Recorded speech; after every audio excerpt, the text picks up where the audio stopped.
Eu gostaria apenas de ressaltar um ponto que sempre que a gente fala sobre a questão do conflito, algumas pessoas perguntam sobre a presença dos norte-coreanos ou não no território. E aí eu gostaria de deixar bem claro um posicionamento, não é a minha especialidade aqui, mas o Dr. Rodolfo está aqui, é o especialista para falar sobre isso. Não há evidências alguma do deslocamento de tropas norte-coreanas para a região. Mas eu gostaria de chamar a atenção para um ponto, pessoal. 52 nacionalidades, esse é o número, 52 nacionalidades é o que está computado com o envio de tropas de apoio, mercenários, PMCs, em apoio à Ucrânia. Sabe-se que o grupo Wagner e os demais PMCs russas contratam pessoas do mundo inteiro. Se existe a presença de norte-coreanos, provavelmente está presente nesses grupos, dos PMCs, como há chineses, como há brasileiros, inclusive, lutando dos dois lados do conflito.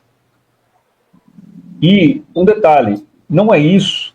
Essa narrativa ela serve para descredibilizar a capacidade do exército russo a dizer a Rússia precisou do apoio da Coreia do Norte para poder lutar em Kursk porque não tinha tropas.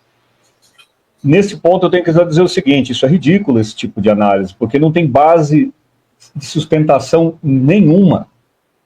A presença de tropas estrangeiras é comum num conflito, é muito comum. Há gente de todos os lugares, até americanos lutando do lado russo. Matérias já demonstraram esse tipo de coisa. Então, não é o fato de ter coreanos ou não no exército lutando pela Rússia que descredibiliza a operação. A gente tem que analisar, do meu ponto de vista, o resultado final. Qual é o resultado final? Alguém já se perguntou? De tudo isso que foi apresentado, dessas duas tabelas que estão colocadas aqui, tem do lado uma coluna dos efetivos ucranianos. Não é isso? Na outra, a gente consegue analisar os que estão na Federação Russa. E a gente tem uma ideia de que há uma colisão de tropas e forças basicamente equilibradas, ou pelo menos equilibradas. Mas e o resultado final? É isso que importa quando você vai analisar. Você pode colocar 1 milhão de soldados no campo de batalha enquanto seu inimigo tem 100 mil. O que importa não é o número em si, e sim quem vai ter que sair do campo derrotado. Eu acho que esse é o ponto que nós chamamos a atenção para as análises que nós estamos falando aqui, nós estamos fazendo aqui. As pessoas se fixam muito nesse tipo de narrativas. Faz parte da guerra de comunicação isso.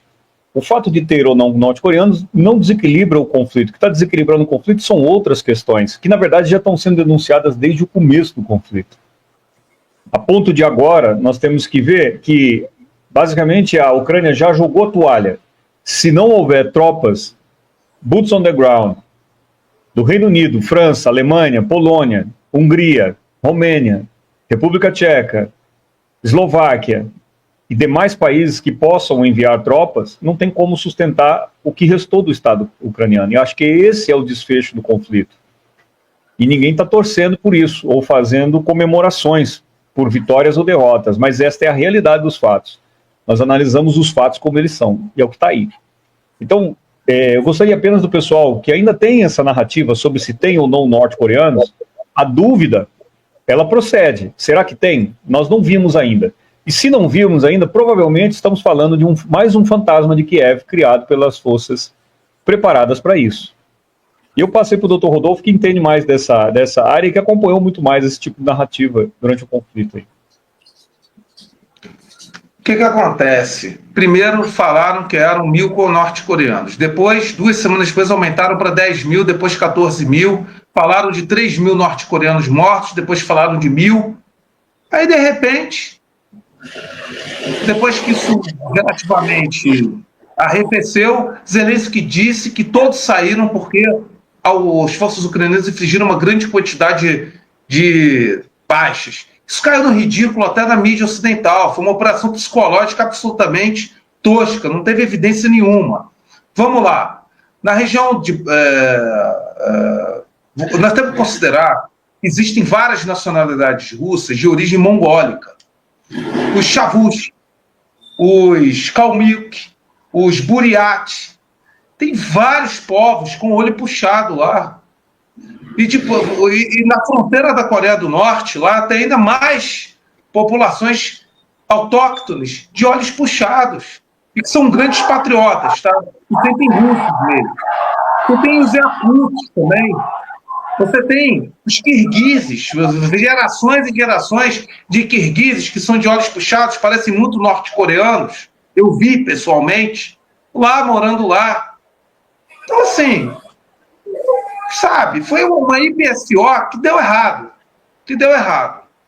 Não teve evidência objetiva nenhuma e, consequentemente, isso não gerou nenhum impacto no âmbito do próprio Pentágono ou de outros países. Tentaram, né, utilizar a presença de norte-coreanos para criar um forte clamor para justificar os ataques em profundidade em território russo e também o fornecimento de mais sistemas de armas, né, massivos. Isso mais ou menos ali para dezembro e janeiro, pouco, né, depois das eleições norte-americanas.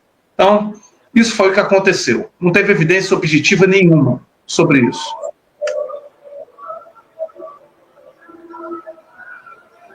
Comandante Robson?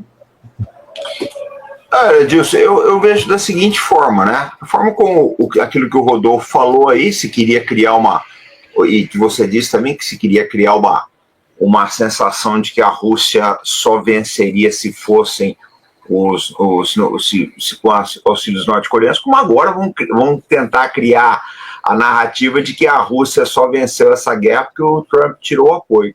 Quando a gente sabe que, na verdade, não foi por isso. A Rússia não está vencendo porque o Trump tirou o apoio. O Trump está tirando o apoio porque a Rússia está vencendo. Essa aqui é a verdade.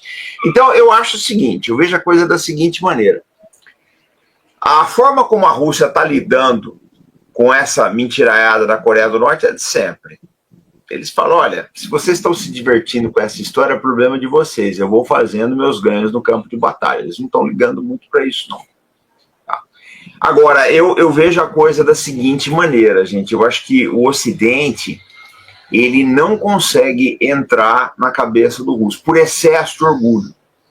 É o que o Rodolfo falou. Antigamente você tinha aí no Pentágono, no Departamento de Estado, na comunidade de inteligência, você tinha sovietólogos maravilhosos, gente que estudava a Rússia, que entendia a cabeça dos russos, que lia em russo, inclusive, né? Falava russo. Hoje você já não tem mais.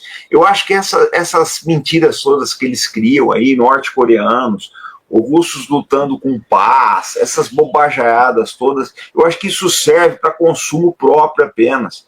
Mas não tem nenhuma aplicação prática no campo de batalha. Eu acho que se o exército norte-coreano tivesse entrado efetivamente na guerra, tá, eles teriam outro papel, eu não tenho dúvidas a respeito disso. O exército norte-coreano, eles têm uma capacidade operacional impressionante, gente, principalmente uma logística, uma capacidade logística e industrial que o Ocidente despreza. Eu lembro que a Coreia do Norte, eles têm uma capacidade, por exemplo, de lançamento de mísseis submarinos que o Brasil nem chega perto. A gente nem imagina chegar perto, tá, do plantel de produtos industriais que eles estão desenvolvendo ali. Então foi mais uma daquelas mentiras, né? Que é deprimente tudo isso, mas eu acho o seguinte, se em vez do pessoal ficar criando esse conto de fadas, eles desenhassem, né, fizessem um planejamento, um desenho estratégico melhor da campanha, talvez os resultados fossem um pouco mais agradáveis. Não, perfeito. Só antes de eu falar do mapa, live, o que o professor Farinazzo falou, o que o professor Edilson já fez várias ressalvas e análises no Plano Brasil. A Coreia do Norte, eu diria que é o 4º país do planeta que tem o ciclo completo de produção de autossuficiência em armas. O professor Edilson fez uma ressalva que me fez pesquisar. Eles fizeram nos anos 90 uma modernização própria do MiG-29 que impressionou diversos engenheiros. Alguns analistas norte-americanos dizem que é uma das maiores 5 capacidades cyber warfare do planeta, ou seja, de guerra cibernética do planeta, está na Coreia do Norte. Mas o Ocidente, com os David X, com as Forbes da vida, quer retratar que são aqueles indivíduos maltrapilhos, vestidos de preto, descalços, com chapéuzinhos triangulares. Desculpa falar esse desabafo, mas a Coreia do Norte ela tem o domínio de ciclo completo de produção de armamento. Tem cerca de 35 fábricas de munição. 35 fábricas de munição. Que os russos fizeram uma contratação porque a mão de obra é barata para manter o custo da unidade de munição baixa diante das necessidades dele. Uma jogada da China, um negócio da China. Eles têm estruturas fabris capazes de produzir milhões, ter centenas de milhares, quase dizem que chega na esfera de 1 milhão de munições de artilharia ao ano. A capacidade autóctone também de desenvolvimento de tanques, de sensores dos norte-coreanos não pode ser subestimada também. E o professor Edilson me disse, tem estudos já que mostram a capacidade de inteligência artificial para a finalidade militar, é claro, dos norte-coreanos. Os norte-coreanos exportaram toda a tecnologia de propulsão para o Irã, para o Paquistão, de foguetes e de mísseis. Não veio de Rússia, não veio de Ucrânia, não. Veio dos norte-coreanos. A capacidade de engenharia deles é diferenciada. A engenharia de construção civil deles é impressionante. Construção de estradas, etc. Não estou dizendo que o regime é bom, não estou dizendo que eu moraria lá, de jeito nenhum. O país tem um monte de problema. Mas também subestimar como se só tivesse ali maltrapilho, que simplesmente mal consegue plantar arroz, e subestimar a capacidade tecnológica militar desse país, me desculpa, é desinformação e ignorância.